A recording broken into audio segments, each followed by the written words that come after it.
Thank you for this opportunity and thank you for having me here.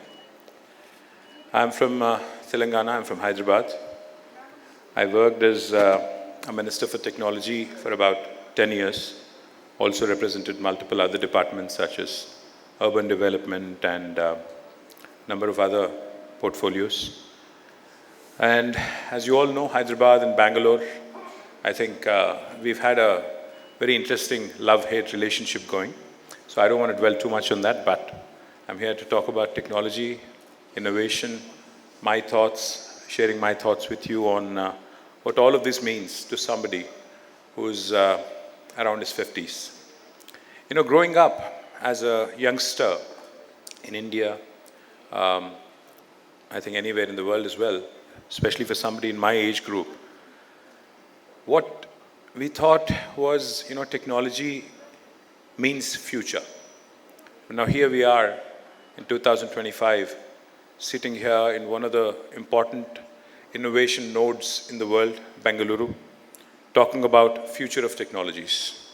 I think that possibly is a sign of evolution from considering technology to be the future to talking about future of technologies as they shape up. The future is not something we enter, as was said by somebody very knowledgeable. It is something we create. With every innovation, with every idea, every technological advancement leads to permanent change. We talk about artificial intelligence day in, day out. But my humble belief is that artificial intelligence will also soon be passé. Artificial General Intelligence, AGI, is what we will all be speaking about.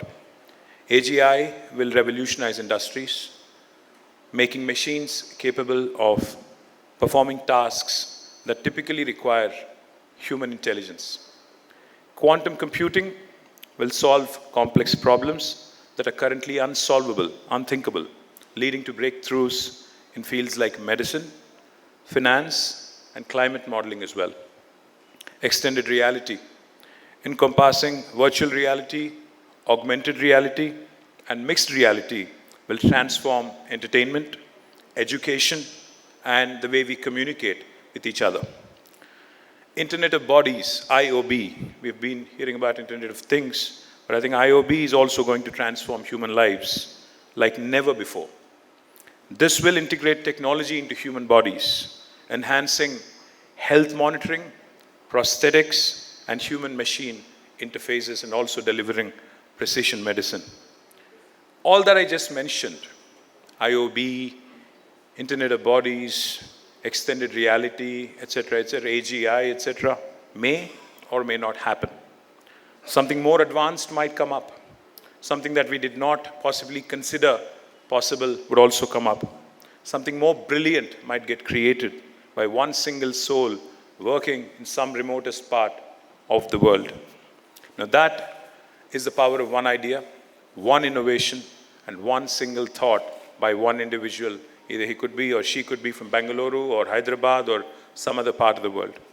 What I wish for, though, personally, is that the ideas that have the power to make lives better and a society that uses its technology for better, for a positive societal impact. Now, what do I mean? What I mean is, we all know drones. We all know drone technologies. Drones that can be used for precision agriculture is a fabulous idea for Indian farmer. Drone that can be used instead of fireworks, also possibly something that we all can appreciate. But same drones being used to invade somebody's privacy, not so cool.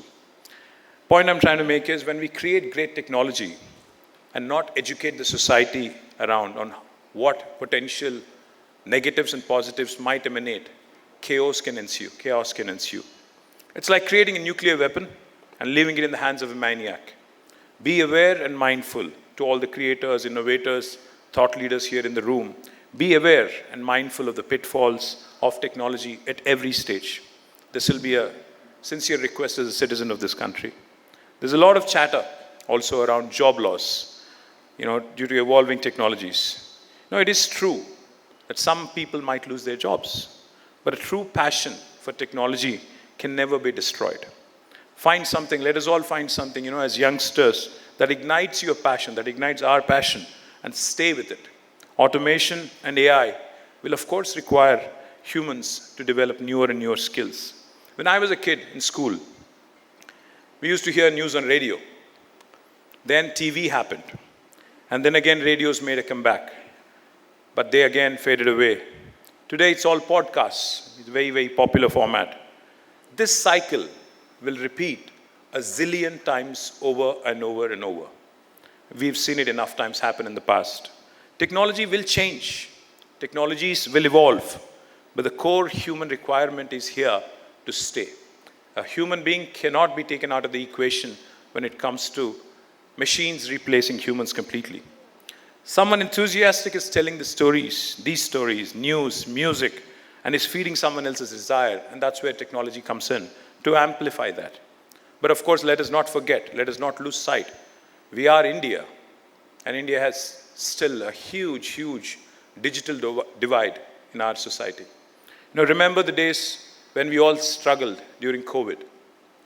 There were incidents, there were days, and there were reports of children who could not attend classes due to lack of connectivity, which is possibly the saddest example one can think of when you consider digital haves and digital have-nots. I think we need to create simpler technologies that can possibly bridge this divide and make it a level playing field. I know Karnataka is fighting a language war. I come from Telangana. Pride for Kannada is good. Pride for Kannada is good. Pride for one's own language is absolutely good. It must be endorsed. But I think we also need to request all of you, especially in Bengaluru, to focus on the new language barriers, the growing gap between tech-savvy and the non-tech-savvy population. We need to address that. Also, cyber crimes have increased. Crime is changing form. More and more crimes happening in the virtual world and not in the real world. Our penal codes, Indian penal codes, BNSS are outdated.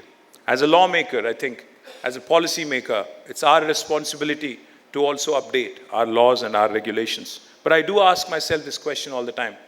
With such talented youngsters all over the world, and especially with such young population in India, why is it that more and more of our children, more and more of our youngsters are not part of solving the problem in the cyber world?